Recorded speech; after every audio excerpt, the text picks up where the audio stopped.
Welcome to the first edition of Sharing Socks in a Month. Uh, I'm Southside Sox duty geezer Leigh Allan, and I have been gallivanting around Europe, which has caused a break in our action. With me, I saw, and back to West Coast correspondent Will, who has been, I'm sure, watching every game, so he can bring me up to date. Although I had the coverage on, excuse me, we're recording this on Thursday first. I had the coverage on the last game of May, so I got to watch it. It was basically a debacle, which is Hmm. kind of the season. Uh, and so we've been catching up a little on what's going on with the team. White Sox had a winning month in May.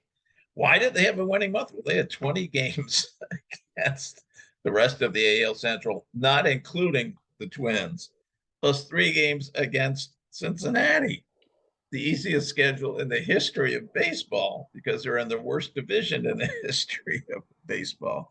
So they had the very tough April schedule. They had the very easy May schedule where they played 6 games in an entire month against teams with winning records and went That two is and four.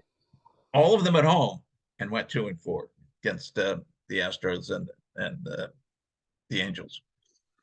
correct. Well, I mean, you spoiled it, but I was going to tell you that we're a winning ball club now. Since you've missed the last month, you've really seen a turnaround. We are no longer in the cellar of the American League. We are just above the cellar. Um, I guess if the cellar had like a storage space right below the first level, we're kind of storing our things there right now. Yeah, the last month. Let's play a little catch up. Luis Robert, super hot, super ice cold now. Yohan Moncada, super hot, ice cold now. Pitchers got pretty hot, getting pretty cold again. So I don't know if it's European June gloom that you brought back with you, but it's not looking good at the moment. That being said, and I know I'm going to eat these words, I think the team is getting better. I think the team's getting better. We have some huge problems, both in how they are performing on the field, and there's sort of a double meaning there in Lance Lynn being huge and kind of our biggest problem at the moment. Um, it's been a really, really bizarre month. There have been days where I have been like, holy cow, this is the team we all thought that this was going to be. They look good. They are smacking the ball. They're hitting home runs finally. The pitchers are looking good. They're in the zone. Their bullpen actually had a very good spell while you were gone. I think we did something like 16 to 18 scoreless innings in a row. Really, really impressive. But that, I think, is coming back down to earth. Um, we'll just touch on this because it is pretty wild. Liam Hendriks returned while you were gone. That was the highlight of the month. Yeah, and I watched videos of that, and I was really glad to see it. Uh, he probably returned too soon. Uh, Yes, of course. but just the fact that he's there, I mean, frankly, you may be optimistic. I have no optimism. I guess I'll go along. 538, I think, gives them a 5% chance to win the division. That's up from 4 a while back. So Which, that's by the way, is the only way you could make the playoffs in the AL Central this year. oh yeah, yeah. There will not be a They're, wild card from the AL they Central. do not give them a possibility of any wild card shot at all. No, none. Yeah, with And the I with think the Dakota the gives them like 1/100th of a percent of a chance at that. 538 has them ending up 72 wins, which would be 18 under. Dakota's at 76 wins, a little bit better. Uh, yeah, 75 wins. So that would be playing 500 ball the rest of the year. I kind of agree with that. I think they will play 500 ball the rest of the year. They're not going to have another April. June's not going to be an easy month. They start with Detroit, which has no team left. They have no starting pitchers left, but still and they're can beat losing us three hitters. out of four. Yeah, uh, but they at least have 3 games with Detroit at home. Uh, Yeah, so that should start the month well, but then it's the Yankees, and then it kind of goes along, and that's screaming. June's going to be a tough month. I looked up the strength of schedule. There are a couple sites that analyze that stuff.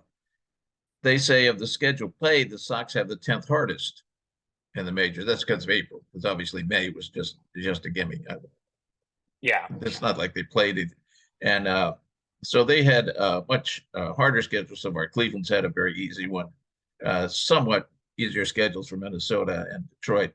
Of the remaining schedules, though, the Sox now would be 22nd hardest. So Minnesota's got the very easiest. So Minnesota has an even easier schedule. Detroit about the same. Kansas City doesn't matter. Cleveland a little bit harder. That's doesn't give you thought that, oh, well, they're going to cream everybody, but it's a reasonably easy schedule because even though you use up 20 games of now 52 in this incredibly horrible division, and you had only three in April, so you've used up about half of your gimme games in the division, and you will use up three more. You actually have used totally a half once this weekend's over. The Detroit games will be 26 of 52. You got some easy teams. There's Oakland, they haven't played yet. A little bit of National League weakness in there, but that's it. I mean, it's not a gimme from here on out. And the big problem for the White Sox this year is that the schedule is spread out more. And they don't get 19 games against Kansas City. They don't get 19 against Detroit. And the AL East and the AL West, which, with the exception of Oakland, are all good baseball teams, means we're going to be playing them. And they're not going to be eating each other alive quite as much. We see in the AL East, you've got all teams that could potentially be playoff teams if they didn't have to play each other at all. They would just all have outstanding records. Now, they're going to eat each other up. They're not going to eat each other up as much as they did in the past, but I can pretty much guarantee you're getting one or two wild cards from the East. Then you look in the West, you've got Texas, who is 35-20. Texas is really, really good. And then you've got the Astros, who are heating up now. So they're sitting, I think, close to 10 games over. The Mariners have been slow, but they have the potential. They have the pitching. They have the young talent to be a much better team than they've been so far. Oakland, of course, is an absolute joke. And the Angels are not good, but they're not a laughing stock. They're still a tough team to beat. Certainly were this past three games. They were not. Exactly. And you know, we didn't even face Shohei Ohtani on the mound. So you never know what you're going to get from the Angels. We faced the dregs. Now, they're notorious for having bad pitching. And we faced the dregs of the pitching. We faced the guy only doing his second start. He ceased being a starter 3 years ago because he was bad at it and became a very good reliever, but he was an emergency starter here. Faced a left-hander with an ERA over 7. That's like saying, White Sox, we're going to give you one game because we just haven't got enough guys on the mound.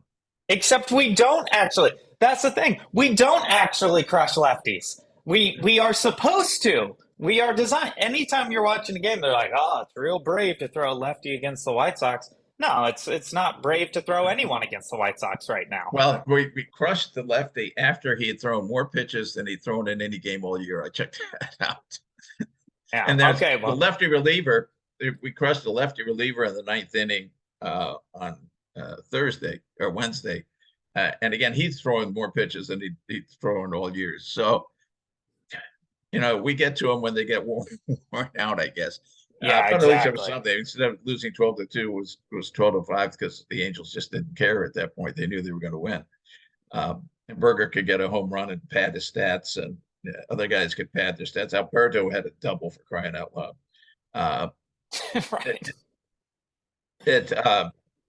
Yeah, I mean, you're right. We don't totally. Well, we've never. There's always this White Sox crush lefties thing, but back in those days when that was actually happening, was it 2020? We didn't lose a single game to a lefty, but 21 it came. Right. We faced a really good lefty. If Clayton Kershaw is on the mound, or any number of. I mean, the Houston's got really great left-handed pitchers.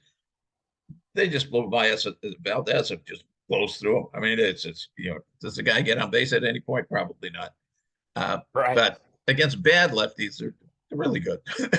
So, Meanwhile, teams are facing our starting rotation as planned, which is theoretically a solid five.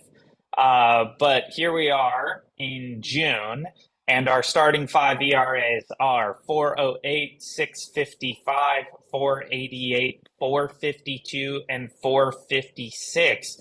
Dylan Cease with the second worst ERA among our starters, and shockingly, fourth in strikeouts among our starters, with only 68 strikeouts to 29 walks. yeah, Uh, he's not putting it where he'd like to at all. he's Yeah, got no I looked command. up some of those analytical numbers, and of course, going into the season, when people were ranking the White Sox and basically saying that they'd be an 81 to 81 team, or something like that. Most of the preseason predictions. Right, The one place where they're supposed to be stronger than average was starting pitching. And the starting correct. pitching, if we go to ERA plus, which is a kind of an amalgamation of stats thrown together by the experts on these things, Giolito is the only one over 100, which is midpoint. On down to Lynn at 69. The others are all 90 to 97. So our starting pitching is overall a failure. Bullpen, I mean, some surprisingly strong guys who came in at the end. Santos, Middleton, doing extremely well. I mean, Jerry if there is a highlight at the moment, it's Keenan Middleton. I Yeah, mean, the guy, not only is he pitching with a 1.45 ERA over 20 games, which is a good sample size to see what this guy really has. He is the only guy playing with fire under his butt. I mean, he's really fun to watch pitch. You can tell he's loving being out there, and his intensity is where the whole team needs to be. I mean, Keenan Middleton is a treat to watch pitch. He's the one guy where when he's coming in right now, Graveman has been getting it together, but you've got Keenan Middleton who has thrown only 18 innings and has one of the higher WARs of the entire pitching staff. You've got Giolito leading with a 1.3, but keep in mind he's a starter. You've got Kopech just above him at a point 0.8. Dylan Cease's WAR on the season thus far 0.1. and I believe that you're looking at B War or F War. I'm Fangraphs or actually baseball reference. B War, B War. Okay, because I think in F War he's negative. On the other one, it's Unbelievable. positive in one and negative in the other one. So this brings me to my favorite topic of conversation on this podcast is when is the Ethan Katz experiment over? You guys, come on. It has got to be over. This is ridiculous. Our starting pitching staff combined is looking at a WAR just over 3, and it's June? It's June. I mean, you cannot be a winning ball club like that. You just can't. And we do have some relievers who have been looking good, as we mentioned before. Middleton, Graveman starting to look better. Joe Kelly's actually been pitching fairly well. Schulten's had some okay. Schultz Uh, was very sharp. I mean, I did the game Wednesday. Schultz was sharp. He gave up a 2-run homer, but at that point, the Angels were in such a groove of hitting home runs that yeah, you can't blame him. I it mean, was he batting hung in there for practice. 4 innings, did very well, really. And Santos, of course, sitting at a 2.20 ERA and a point 0.8 WAR, which is, better than I would have expected. I mean, Oh my there's a gosh, highlight right yes. there. He's Yeah, it's pitching a at bad one on the other side on the relieving because I think we're counting on getting the lefty. Garrett Crochet, he's brought back too soon. It's a Sox thing to do that, to just to bring. He should have had a lot more time because he's he's a guy you can send to Charlotte. You couldn't send yeah, Liam Hendriks to Charlotte for more than a few days because it's a you rehab can't thing. do that. Yeah. They Yeah. could just do the rehab period. You couldn't have an extended period there. You can send Crochet forever and let him get back into shape. Steve Stone had an interesting thing on that because we tend to always talk when guys come back from Tommy John, saying, "Well, he's got his velocity back. You know, his fastball was 96 before, and he's up to 95 and a half. He's back." But what Stone said, and when you think about it, and you used to be a pitcher, what doesn't come back immediately, the slowest thing to come back, is your control and Yeah. command, because most of your velocity really is out of your body. Right. But everything about your exact release point and your spin levels and getting right there, that's all from your elbow on down.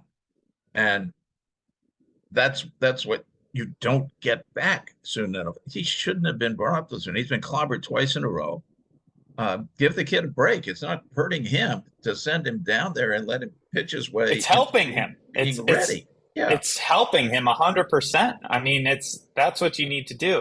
Yeah, you're exactly right. And what Stone said is exactly right. I mean, Crochet he's a strikeout kid, and he is at 9 walks to 4 strikeouts over 6 appearances. I mean, a 2-to-1, more than 2-to-1 walk to strikeout ratio is a sign that you are not ready to be back. You may have your velocity, but you have no command whatsoever over the ball. He's sitting at a whip of around 2.5, which a 2.5 whip, I don't know if you know, but if 2.5 guys are getting on base each inning, they're scoring. Some of them may score. Yeah, unless they're playing for the White Sox, somebody may score in that scenario. Crochet definitely not ready to come back. Aaron Bummer, I think, is just not a Major League Baseball pitcher anymore. 7.7 ERA. I think he's done. I just don't think there's a world where we get an Aaron Bummer back that is worth anything. Hendriks brought back too soon. He's only had the one outing and he was clobbered, but I think we can forgive Hendriks. He gets I think we can forgive him anything and everything. Yeah, well, he certainly gets a nice grace period of just coming in and getting clobbered because he is not ready to be back. So his sort of rehabbing is going to be at the major league level. He's going to get clobbered for a little while. I do actually think we're going to see a world this year where Liam Hendriks does get back on track. Oh, yeah. I think it could be in a couple of weeks. Yeah, he has that mentality. He's a workhorse. He wants to be better. There's nobody more mad at Liam Hendriks not doing well than Liam Hendriks. So I do think we're going to see a lovely return. But you talked about Middleton and attitude. The greatest attitude in the history of the world of playing baseball, even before the cancer, is Liam Hendriks. Yeah, absolutely. If anybody can put some energy under this team, that's the guy. That is the guy. That's the hope. And he's got the respect and everything. Remember last year he was talking about, well, I've got to throw strikeouts because nobody can catch the ball. Defense is still horrible. They're like 29th now, even with occasionally playing a right fielder early on. We're back to Eloy or Sheets in right field. Sheets yesterday made a sliding, diving, missed the ball play that any right fielder would have been standing there and just holding up his hand. No, I got it. Defense outside. We're better in left. Robert. Benintendi's much better in left than what we had before. But it's basically it. You just got to face facts on Tim's defense. It's not terrible by any means, but it's not good. He's a below average defensive shortstop. And he does from time to time make a good play. Berger at second base yesterday. I mean, the game was gone, so it was a good time as any to experiment. Jake Berger at second base. You can just see people's eyes light up. They got Juan at first and Berger at second, 2 statues. What you gonna do? If you can hit the ball to the right side of the field right now against the White Sox, you're going to win the game. If he's there, but Romy's got decent range. Romy went from I said he went from Mario Mendoza to Jeff Kent or Clark Kent for a while there. I think people are going to go, well, I guess we won't throw him fastballs down the middle anymore and and that'll be Yeah, gone. which we'll But we'll it touch was on that in the pleasant while it second was half. there. I mean, Yeah. he had a really good week or so. Yeah, very recently. But we should take our break here. We'll come back and we'll talk more about offense and offensive woes and the couple bright spots there. So hang with us and we will be right back on Sharing Socks. Welcome back to Sharing Socks. We did a little catch up with my European counterpart here. Talked a lot about pitching and total lack thereof. Hopefully, we see a turnaround in that, but it's not looking good. And let's just talk about offense a little bit. We ended the first half sort of giving Romy a little shout out, which he does deserve because there was a point where Romy was hitting a home run every day, which I think we all knew wasn't going to happen. He hit three home runs in three consecutive games. And he had a triple in there and some big time Yeah. doubles. And I mean, without Romy, over the last few days, they have done virtually nothing. So give credit where credit's due. He's still hitting at 211, and all three of his home runs were those three that we mentioned over the last couple days. He's also, and this is a thing to talk about, 26 strikeouts to one walk. well, how White Sox can you be? How White Sox can you be? And then you look at Sebi Zavala, 36 strikeouts. Oh, sorry. Romy, I think I was off. Oh, no, I wasn't. Romy, 26 to 1. You've got, let's see who's actually playing. Sebi, 36 strikeouts to 4 walks. Moncada, 29 to 6. Jake Berger, 40 to 7. Tim Anderson, 31 to 9. I mean, you can't And win. those last guys, when you get to, for example, Berger, Moncada, those guys, people are being careful when they pitch to them because Berger can hit the ball 75,000 miles. Exactly. He Tim doesn't can do put it. the bat on anything. Yeah. I mean, he hits the ball really hard. But when you get to Sebi and Romy, nobody's pitching around them. No. Nobody's being, oh, I better have it on the black or I'm dead meat. That's not, they said, I just think I'll fling it in there. And Sebi's a catcher. Sebi's a catcher. Those are the guys who are supposed to get walks. Those are the guys who are supposed to know the zone. 36 strikeouts to 4 walks for Sebi Zavala. He's got 20 total bases in 34 games. 20 total bases in 34 games. That is despicable. Which brings me to our next thing, which is on base percentage. Our on base percentages are a joke. They are an absolute joke. Our highest on base percentage right now is Clint Frazier, who I can't believe is even on this team and playing baseball. But I believe we is, have a small sample size of like 4 at bats. So.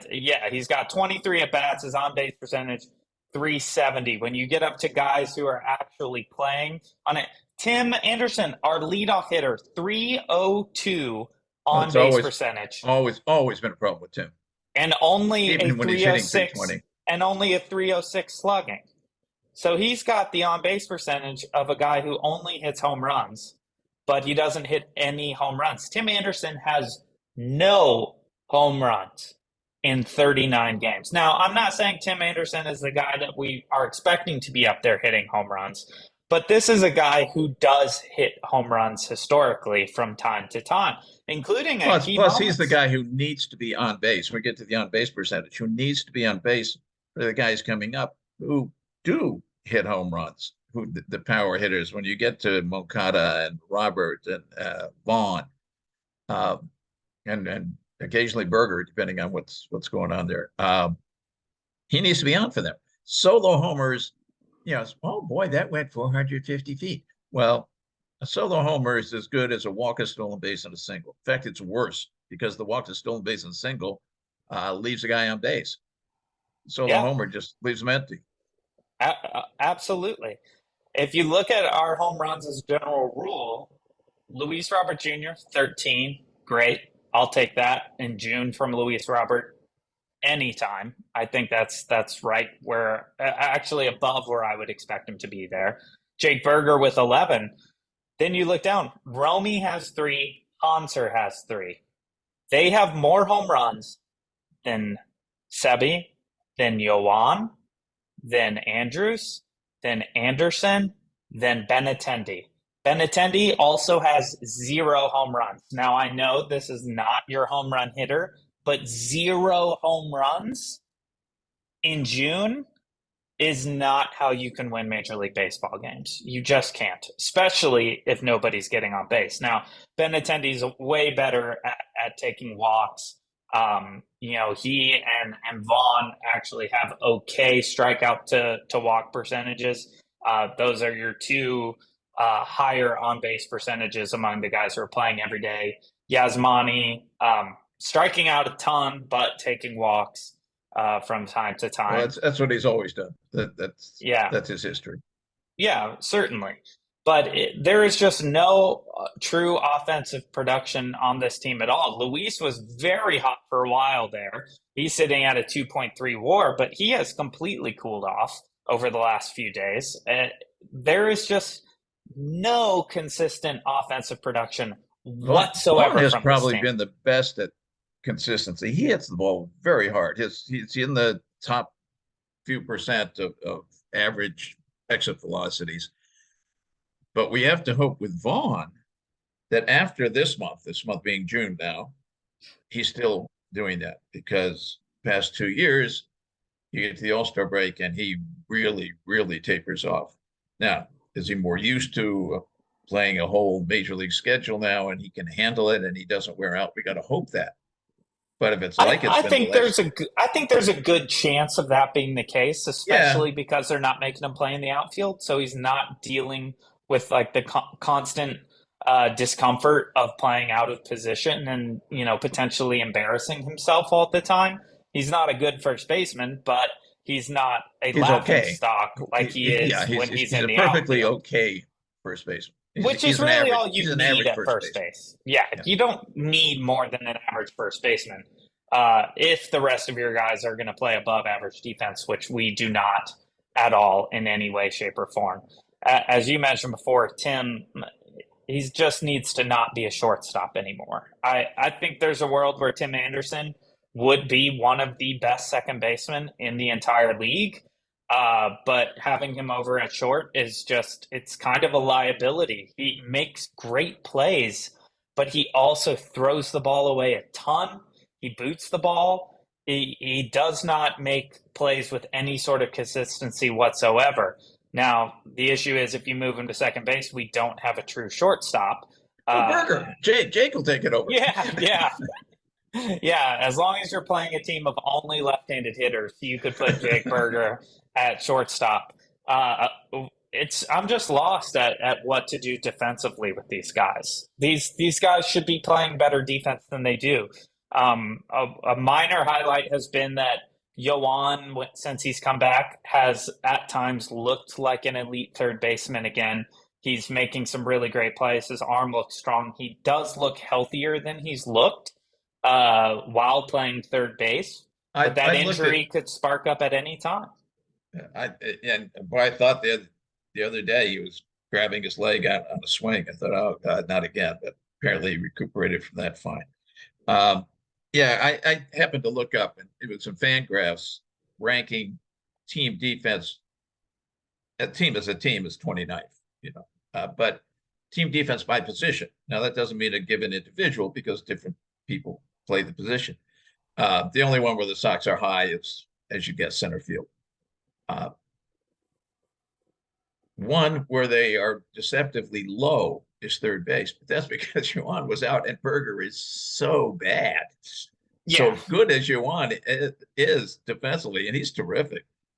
The average of 2, bumping it on down. And that doesn't even count the fact that, Berger, he doesn't have as many errors as he would have if he could react to the ball. There are so many balls hit to the third base side that are just base hits because Berger does not have the reaction time of a major league third baseman. Yoan absolutely does. I mean, Yoan can handle the heat over there, and he's got a cannon. Berger, if he's even able to go for the ball, is inconsistent at third base, and most of the time the ball just whips right by him to the point where he's not even touching it. He's not even really moving toward it yet. He is not a major league third baseman in any way, shape, or form. Well, the only other position where the Sox were at all above average was second. So if we move Berger over there, we could bring that down. Wow. And we're only above average at second because you're getting Elvis Andrus over there sometimes. You're getting Hanser Alberto Romy's over there been sometimes. pretty good. Yeah, Sosa was terrible, but Romy's been pretty good. But Romy is perfectly fine to play second base at a major league level if he's going to hit. You know, he is totally fine. Your second baseman does not need to be elite by any means. They just need to be average, much like a third baseman. But the problem is, across that infield, we are below average. As you said earlier, Benintendi is a better left fielder than we've had. I'm fine with Benintendi being out there, but that's still only 2/3 of our outfielders being Major League Baseball players at any given time. And, you know, they do occasionally hit it to the third one, especially if they have any clue who they're playing and who they're up against.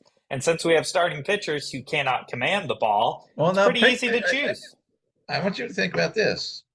Andrew Vaughn at first base, Jake Berger at second, Gavin Sheets in right. There's half of your defensive setup. That's a combined. Or Aloy. Aloy is better than Gavin, but combined total sprint speed of 7 miles per hour from that side of the field. That is 3 guys covering half the field who cannot cover more than 2 feet to each side of them. And I am including Gavin Sheets in the outfield when I say 2 feet to each side of them. The right side of the field, I mean, that's a joke. If that is the kind of guy where in my slow pitch softball league, if you saw that right side of the field, you're going up and telling everyone, don't you dare hit it to the left side of the field today. Don't you dare hit it to the left side of the field. And honestly, with the White Sox, as long as you're not hitting it to Yoan, you can hit it to the left side of the field too, and you're probably going to be okay. You just don't.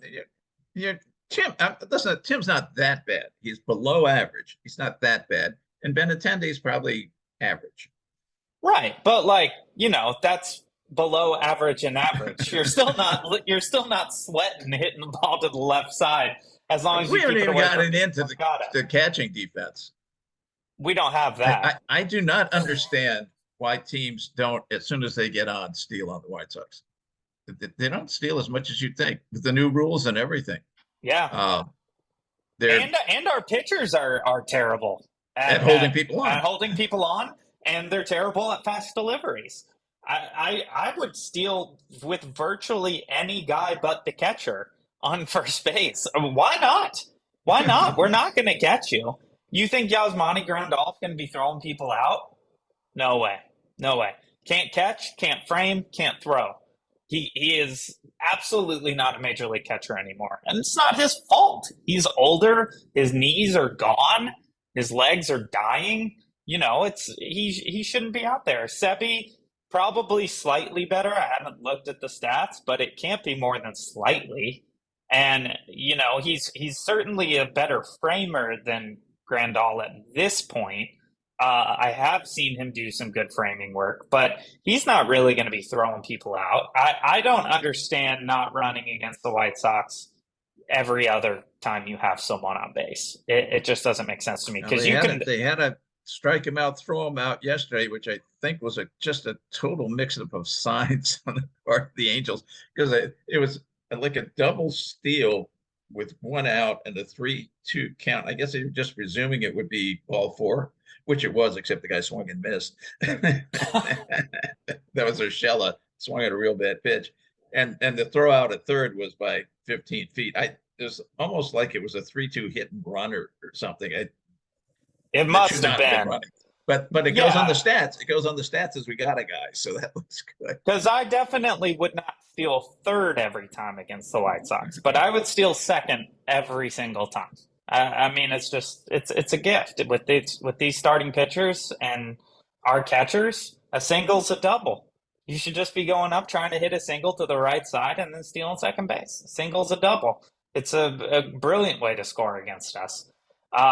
We are running out of time for today. Is there anything else you wanted to examine before we move on? No, it's good to be back. And then, I did not hear. I ran into one person who had the slightest interest in baseball the entire time of our trip. Is an American. We were sharing dining tables when we were on the sailing ship, and he actually watches or follows an SBN site, one of our fellow sites. He's a Braves fan, so he's been following the Braves site. He presumably is going to take a look at us as well, out of curiosity, if nothing else. So we'll see, but we may have just doubled our audience. But that was it. I've got a piece coming up about baseball hats and how many of what team I saw during the course of 3 weeks in Europe, which I'll give you a clue. Yankees. Yeah, I mean, of course, it's going It to be always, it always has Yankees. been. I've Yeah, never counted them before, but it always has been that you're just overwhelmed with Yankees gear. that's why they're But worth anyhow, $7 billion. we're back at, we've got Yeah. June. We've got a losing month. We've had a winning month. The losing month was a little more losing than the winning month was winning. June, we'll see if what will happen in month number 3. But it better, I think if there's not a breakthrough in June or a complete collapse of the Twins, that means that a 75 and 87 record can win the division, which I'm not sure is not true. I think 75 wins, it's possible, can take this division. Yeah, I was just I don't reading. think it's likely. I think you're going to have to win 81, but I this don't division know. is just I mean, hard. I've been reading a lot that says that your winners of the two central divisions in each league could be teams with losing records. Oh And yeah, I think 80 and 82, something like that, but 75 probably not enough. But I yeah, think I mean it's hard. since we're in a month starting with Jay, we can start talking about what the deadline could look like. Yeah. We'll lay off on that until next week. But I think next week, if we don't have a hell of a week, we're gonna be Well, spending a lot of we time got we talking got about 3 games at home against Detroit. You've got to take them. You just got to. They don't have any pitchers even. no, Yeah, and they just lost Green. right? They got nothing. They may have Cabrera out there throwing. Uh, Well, their nothing sure made us look stupid in Detroit, other than it one sure game. it sure I, did. I mean, we made some of their pitchers look like 2011 Max Scherzer up Well, and there. then and the first game of this series, I think it's Lawrenson's pitching, and he only gave up 2 runs in 7 innings in Detroit. So yeah. And the other thing, Cease's pitching this weekend. I don't think he had ever in his career given up more than 1 run to the Tigers before last time out when it was 4 in 4 innings because he just couldn't find the strike zone with anything. And I think his pitch count was. I was I think it was texting with the guys. 97 in 4 innings, something like I, that. well, it was so he threw 13 pitches in the first. No, he threw 9 pitches in the first inning. 9 pitches in the first inning, and then by the end of the third, he was at 85. 85 after the third. Because you can imagine I was blowing up our White Sox friend group thread. Because if there's anything I like to talk about on here, it's our horrible pitching efficiency. And I will leave you with that. Thank you for listening, and we will catch you next week on Sharing Socks.